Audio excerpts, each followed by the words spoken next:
On behalf of the American people, including Muslim communities in all 50 states, I want to extend best wishes to Muslims in America and around the world.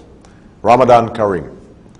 Ramadan is the month in which Muslims believe the Quran was revealed to the Prophet Muhammad, beginning with a simple word, Iqra. It is therefore a time when Muslims reflect upon the wisdom and guidance that comes with faith, and the responsibility that human beings have to one another and to God. Like many people of different faiths who've seen Ramadan through our communities and families, I know this to be a festive time, a time when families gather and meals are shared. But I also know that Ramadan is a time of intense devotion and reflection, a time when Muslims fast during the day and perform Taraweeh prayers at night, reciting and listening to the entire Quran over the course of the month.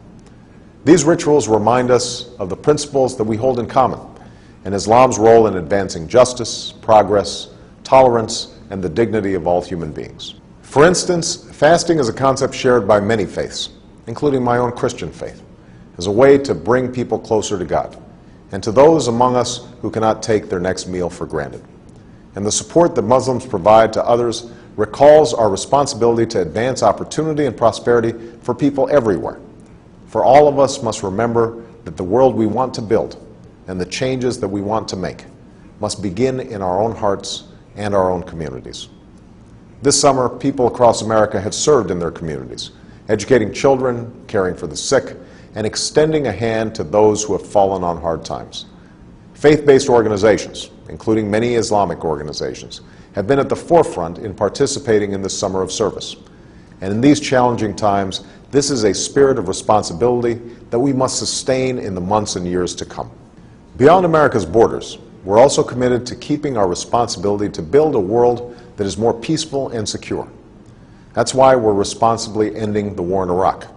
That's why we are isolating violent extremists while empowering the people in places like Afghanistan and Pakistan. And that is why we strongly and actively support a two-state solution that recognizes the rights of Israelis and Palestinians to live in peace and security.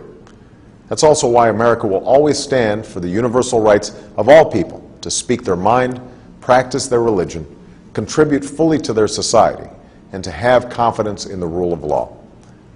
All of these efforts are a part of America's commitment to engage Muslims and Muslim-majority nations on the basis of mutual interest and mutual respect. And at this time of renewal, I want to reiterate my commitment to a new beginning between America and Muslims around the world. As I said in Cairo, this new beginning must be borne out in a sustained effort to listen to each other, to learn from each other,